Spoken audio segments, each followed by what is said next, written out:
alguien me ayuda con el atril porque no me funciona. ¿Me funcionó?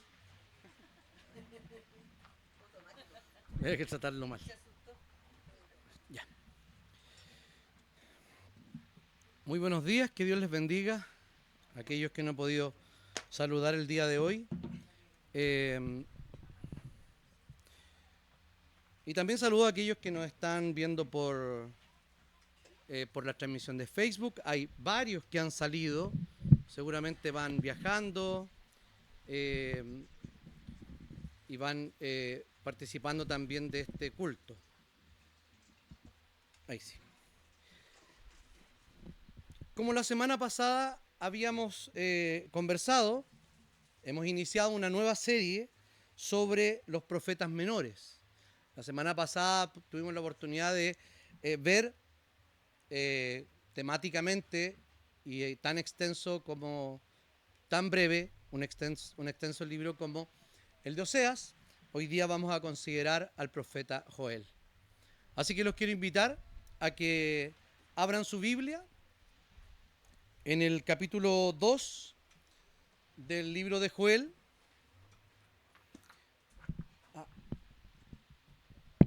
¿Está bien el volumen? ¿Sí? Capítulo 2 del libro de Joel, daremos lectura del versículo 26 al final del capítulo, que es el 32. Dice así la palabra del Señor: ustedes comerán hasta saciarse y alabarán mi nombre, pues yo, el Señor su Dios, haré maravillas entre ustedes, y nunca más mi pueblo será avergonzado. Entonces sabrán ustedes que yo estoy en medio de Israel, y que yo soy el Señor su Dios y nadie más, y mi pueblo nunca más será avergonzado. Después de esto derramaré mi espíritu sobre la humanidad entera, y los hijos y las hijas de ustedes profetizarán, los ancianos tendrán sueños y los jóvenes recibirán visiones. En aquellos días también sobre los siervos y las siervas derramaré mi espíritu, y haré prodigios en el cielo y en la tierra, con sangre y fuego y columnas de humo. El sol se convertirá en tinieblas y la luna en sangre, antes de que venga el día del Señor, antes de que venga el día grande y terrible del Señor. Y todo aquel que invoque el nombre del Señor será salvo, y entre ellos estará el remanente al cual el Señor ha llamado, porque en el monte de Sión y en Jerusalén habrá salvación, tal y como el Señor lo ha dicho. Oremos al Señor. Señor, te damos infinitas gracias por la palabra que hoy día podemos leer. Hemos venido delante de ti, Señor, para que tú nos hables, porque ciertamente tenemos necesidad de ti. Tenemos necesidad, Señor, de conocer tu voluntad, de encontrar guía para nuestra vida.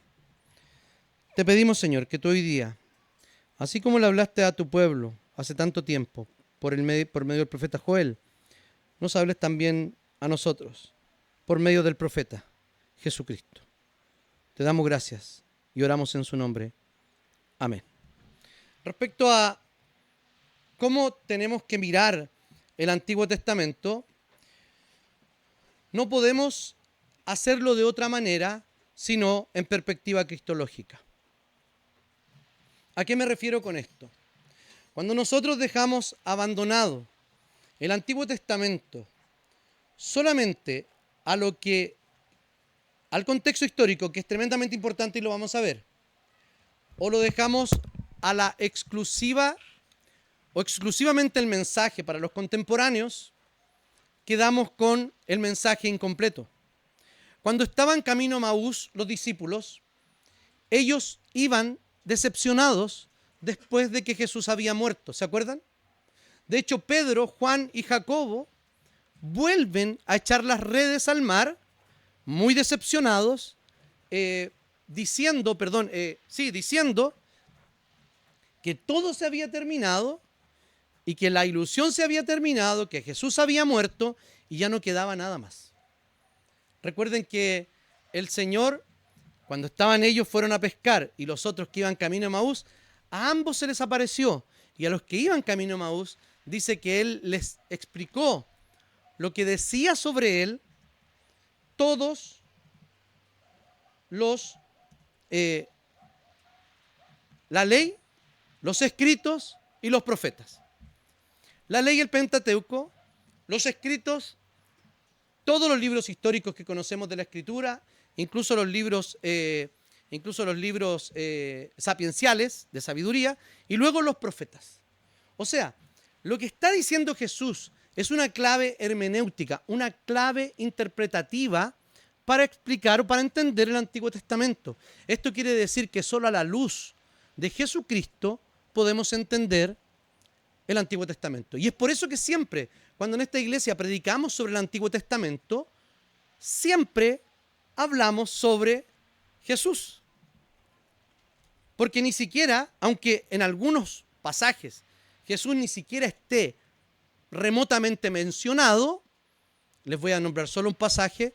Recuerden ese pasaje de esta mujer, esposa del levita, ¿se acuerdan? Al final de Jueces, que ella es abusada, su marido la descuartiza, la manda a distintas partes de Israel. Uno dice, ¿cómo puede estar Cristo presente en un relato como ese?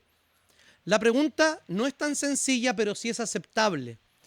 La respuesta es que también la Escritura nos relata hechos donde nos muestra la profunda necesidad de la esperanza de Jesús cuando éste está ausente. Y allí, en ese último relato del libro de Jueces, podemos ver una profunda ausencia de la esperanza en Jesucristo. Veamos entonces, entremos a nuestro texto bíblico, que como ya les dije, no es un tratamiento exhaustivo, texto por texto, como acostumbramos a hacerlo, sino más bien una mirada general. Y nos vamos a enfocar en este texto tan conocido del libro de Joel, que habla sobre la llenura o el envío del Espíritu Santo. ¿Ok? Ya dije la semana pasada que esta sección se llama Profetas Menores, porque son los de menor extensión en cuanto a la cantidad de profecía, ¿ya? Llamados también, para que vayamos aprendiendo, se llaman oráculos. ¿Se han fijado que cuando uno estudia, por ejemplo, los evangelios, para estudiar los evangelios uno debería reconocer la sección narrativa, ¿cierto? Desde dónde hasta dónde viene el relato del propio evangelista y eso interpretarlo. Los oráculos son secciones de los libros proféticos y habitualmente parten diciendo, así dice el Señor. Y cuando nos encontramos con el siguiente, así dice el Señor, eso significa que en el versículo inmediatamente anterior terminó ese oráculo. ¿Ya? Así se llaman las porciones proféticas. Yo voy a ir dando estos pequeños tips sobre hermenéutica bíblica, sobre interpretación bíblica, para que ustedes los vayan anotando. Los que tengan memoria suficiente, memorícenlo y está bien. Los que no la tengan, anótenlos. ¿Ok? Y vengan al estudio de los miércoles. Entonces, el Antiguo Testamento y este pasaje en particular es rico en imágenes que siempre se dan en esta dualidad o en esta secuencia. Juicio y restauración. ¿Ok? No se menciona a Joel explícitamente la fecha donde escribe. De hecho, solamente tenemos un solo dato que dice, palabra del Señor vino a Joel, hijo de Petuel. No hay más. Lo más probable es que haya predicado en el reino del sur, durante el rey Joás, por ahí por los años 835 al 796 a.C., van contados para atrás porque son antes de Cristo, ¿cierto? Del 835 al 796. Muy cercano también a la caída del reino del norte.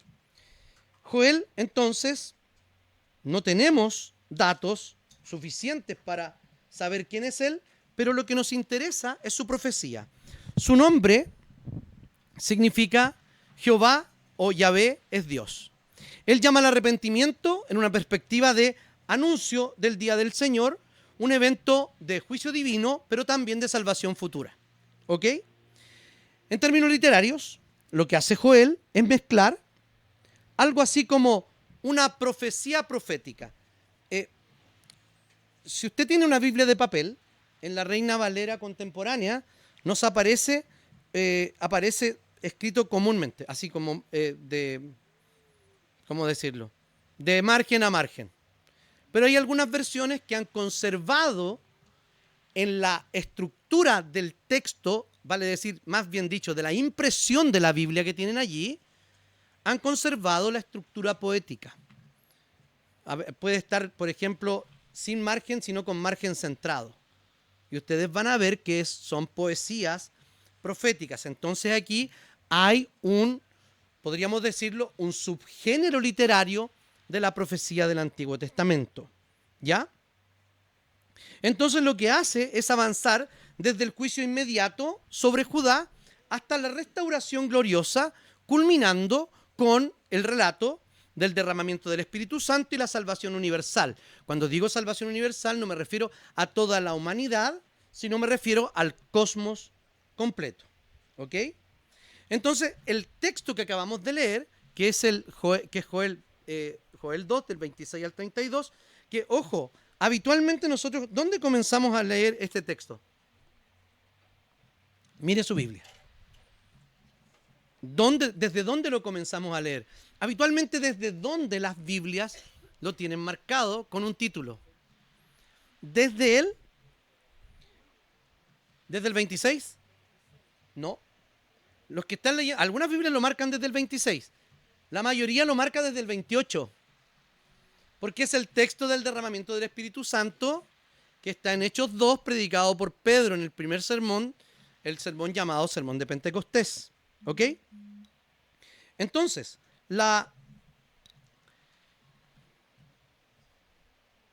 ofrece, como dije, un puente entre la restauración inmediata de Dios y la esperanza mesiánica final. ¿Ya? Vamos a ver entonces algunos elementos importantes de lo que nos invita a vivir para Jesús con la esperanza de la salvación que solamente Él puede dar. Hoy día vamos a encontrar, como seguramente lo encontraban los contemporáneos de Joel, esperanza en muchos lugares. Hoy día solo podemos encontrar esperanza en Cristo Jesús. Lo primero que dice: ustedes comerán hasta saciarse y alabarán mi nombre, pues yo, el Señor su Dios, haré maravillas entre ustedes y nunca más mi pueblo será avergonzado. Por favor, si ustedes se retroceden un poco, lo que está haciendo Joel, lo que está haciendo Joel es tomar un evento que pasó, que es una plaga de langostas, y está utilizándolo como una figura para decir que si el pueblo no se arrepiente de sus pecados, no confiesan sus pecados y siguen adorando a los ídolos, esto pasará. O sea, será una ruina total. Y lo que está pasando con las langostas, ¿qué es? ¿Ustedes saben lo que hacen las langostas? No son las langostas de Juan Fernández, ¿ya? Son las langostas de Saltamontes, ¿cierto? ¿Qué hacen? Se comen todo, ¿cierto? Así que cuando usted tenga sobrinos o hijos que comen mucho, ustedes ya saben cómo llamarles, ¿cierto?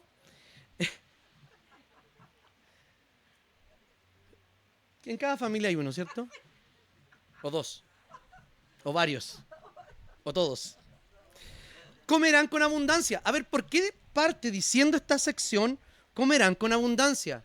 Porque lo contrario a la ruina que trae la langosta es la hambruna. Porque se comen todo, se comen todas las plantaciones. Recuerden que aquí hay una referencia a qué. ¿No les llama la atención no les evoca un pasaje bíblico más antiguo sobre langostas? Muy bien, Jimena, excelente. Es una plaga de las 10 plagas que el Señor mandó a Egipto para que el faraón liberara y se diera, digamos, enviara al pueblo, que la primera petición, recuerden, fue: queremos ir al desierto para ir a presentar culto a Dios, nada más. Esa es la primera petición. Terminaron yéndose, pero la primera petición era esa, ¿ya? Entonces, el pueblo de Israel tenía un patrón de comportamiento muy particular. Este patrón de comportamiento se ve muy patentemente en el libro de Jueces. Cuando aparece, hay un periodo de fidelidad cuando hay un líder apropiado. Luego muere ese líder y hay un tiempo de decadencia. Luego de eso viene un tiempo de ocupación de los enemigos. Vuelve el Señor a levantar un juez, los vuelve a liberar, vuelven a estar bien, vuelven a caer, etcétera, etcétera. El pueblo de Israel de manera permanente pasó eso con ellos. Ahora bien, uno dice, ¿el pueblo de Israel hoy día es así? Nosotros somos el Israel de Dios. ¿Y saben lo que pasa? Es que muchas veces somos como el pueblo histórico de Israel. Pero el Señor tuvo misericordia de su pueblo, porque la fidelidad de Dios no depende de la fidelidad suya o mía. La fidelidad de Dios depende de sí mismo, porque Él ha pactado y ha prometido por su propio nombre. Y eso es absolutamente inconmovible. Entonces Dios promete restaurar al pueblo después del juicio. Les dice lo contrario, lo que les estaba hablando recién, que lo contrario, ¿qué es? Ustedes comerán hasta saciarse. O sea, lo contrario de lo que haría una plaga de langostas. Pues yo, el Señor, haré maravillas entre ustedes y nunca más mi pueblo será avergonzado. La promesa que está haciendo aquí es que nunca sus enemigos se van a enseñorear del pueblo de Dios.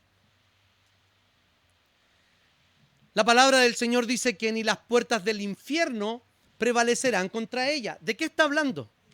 Está hablando de la iglesia. Nos dice en Apocalipsis capítulo 11 que están los dos testigos, ¿cierto? Esos dos testigos son representantes de la iglesia y que los habían matado. Estaban muertos. 3 días y medio habían hecho fiesta porque los incomodaban con su discurso y con su sermón. Pero ¿qué pasa al tercer día? Le dice, viene el Señor y resucita a los dos testigos y los lleva. Ese es símbolo de la iglesia. La iglesia en los últimos tiempos estará reducida o puesta en la periferia, como muchas veces lo estamos ya hoy. Pero el Señor vendrá y reivindicará a su pueblo. Algunas aplicaciones cristocéntricas. Reconozcamos entonces a Jesús como fuente de toda provisión. Y cuando hablamos de toda provisión, tendemos a pensar que las cosas materiales son algo así como anti-espirituales. ¿No es así? Es como, ¿cómo voy a estar pidiendo tal o cual cosa al Señor si el Señor a lo mejor no me la dará? A ver, el Señor restauró a Israel no solamente de una manera espiritual, sino que lo restauró también espiritual y materialmente. Recordemos que después de que los lleva al exilio, el Señor los devuelve en 3 regresos. ¿Recuerdan? Estoy haciendo un repaso de la historia de Israel. Vuelven con Zorobabel, vuelven con Esdras y vuelven con Nehemías, ¿cierto? El primer regreso, el segundo regreso es religioso o restauración religiosa, el tercer regreso con Nehemías es político para reconstruir murallas. El pueblo de Dios es restaurado después del cautiverio babilónico. Pero esa restauración no era suficiente. ¿Saben por qué? Porque la restauración total que trajo al pueblo de Dios fue Jesucristo en la cruz. Y no hay más. Entonces el Señor sí está interesado no solo en nuestra, comillas, espiritualidad, sino que en toda nuestra vida.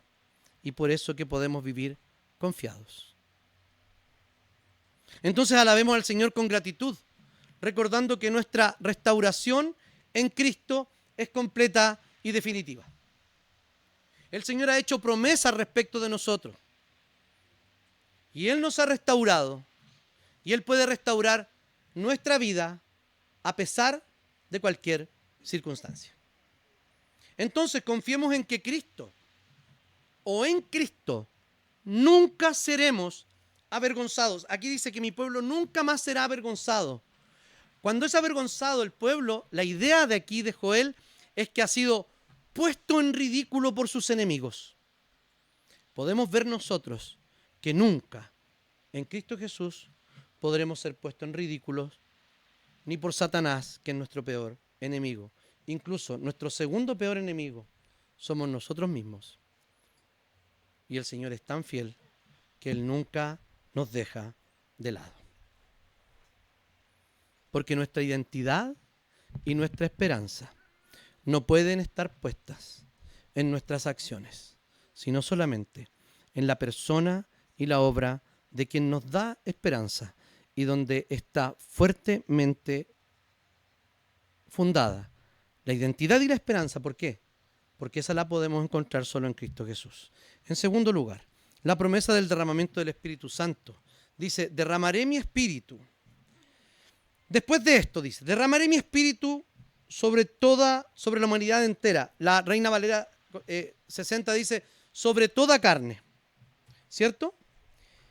Y luego sigue diciendo, y los hijos y las hijas de ustedes profetizarán, los ancianos tendrán sueños y los jóvenes recibirán visiones.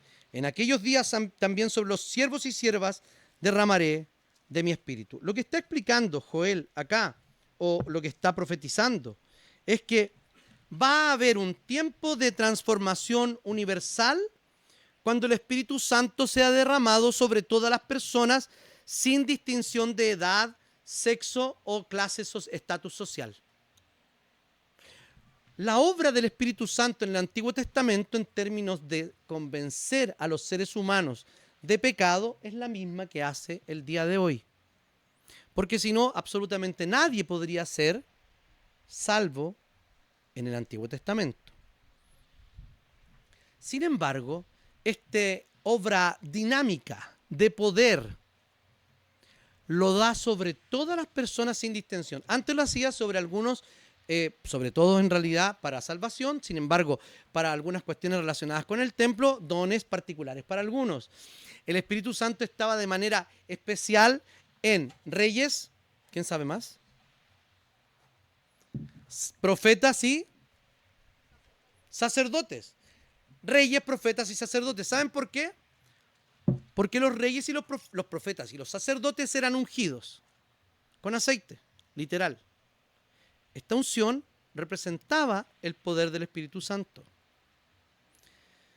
Cristo es el ungido. En griego, el Mesías. Perdón, en hebreo, el Mesías. En griego, el Cristo.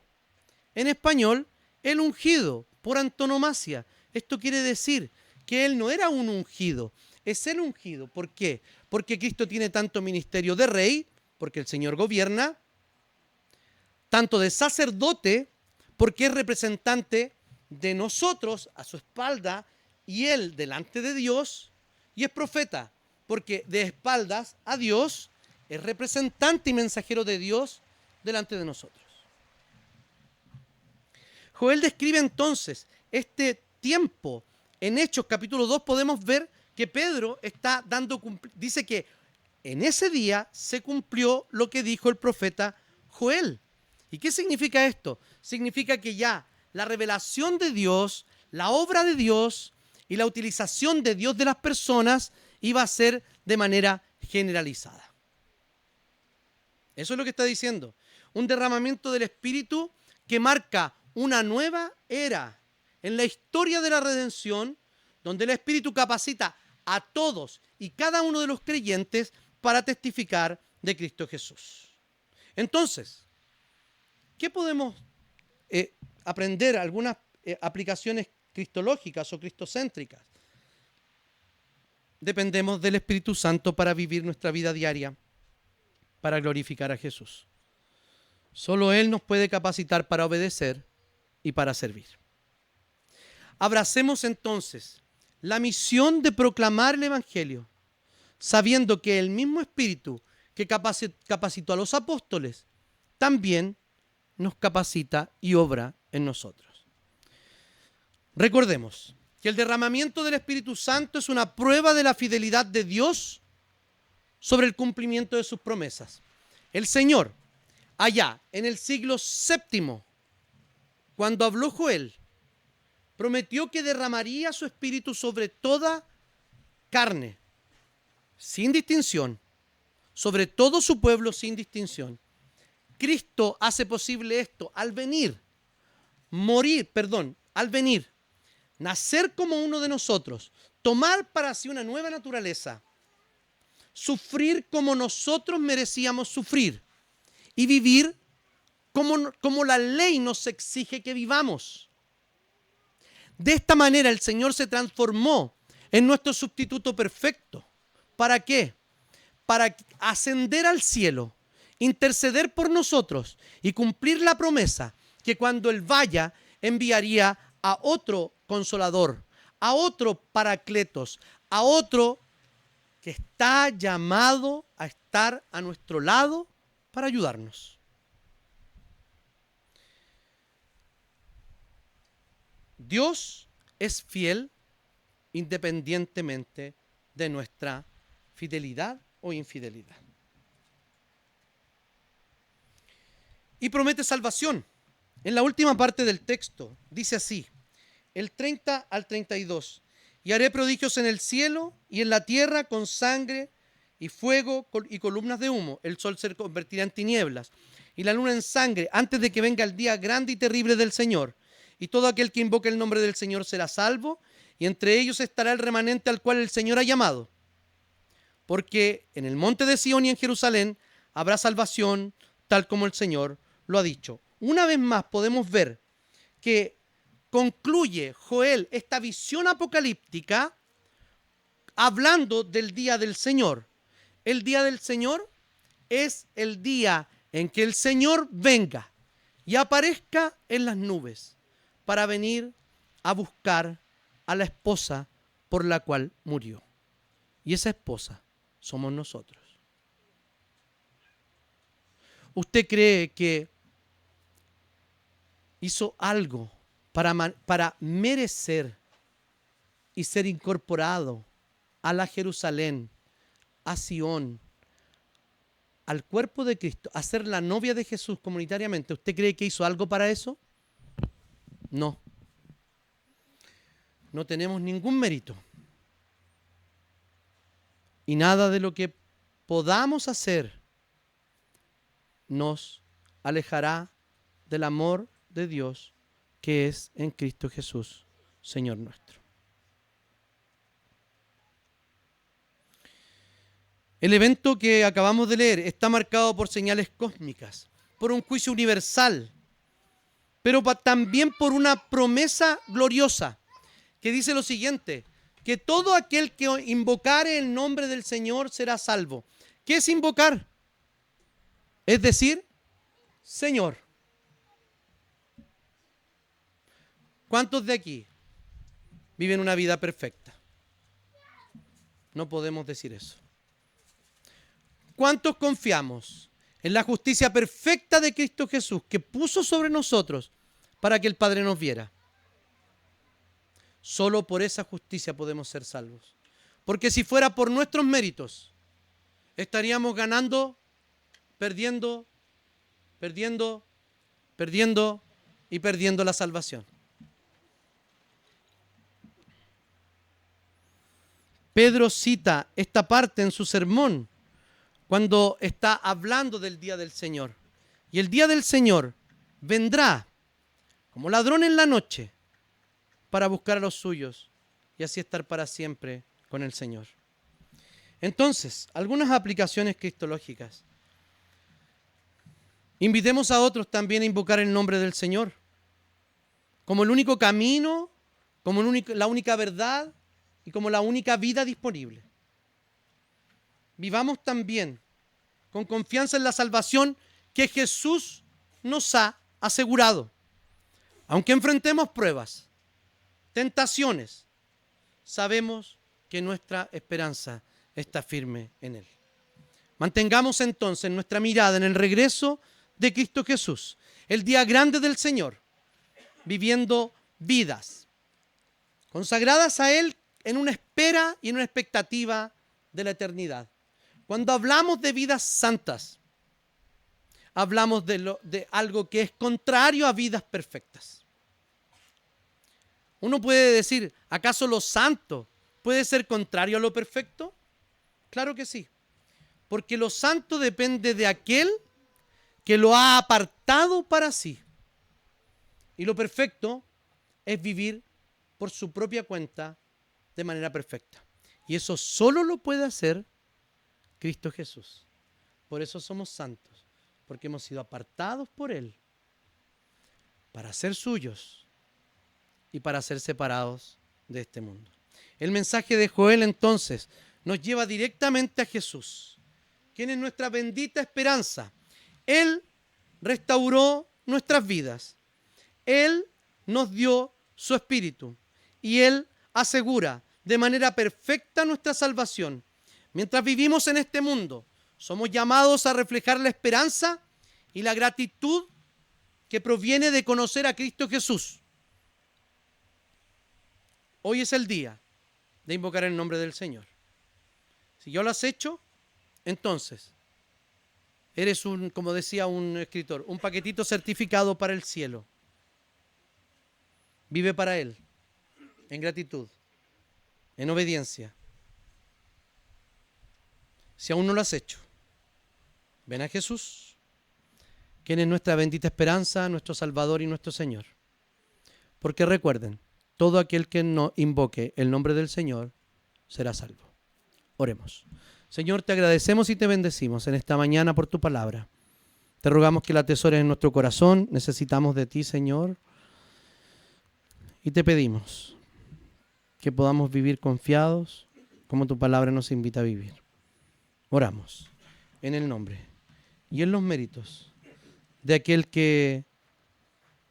del cual habló Joel en esta palabra. Oramos en el nombre y en los méritos de Jesús. Amén. Los invito a que nos pongamos de pie para adorar al Señor y luego vamos a recibir su bendición.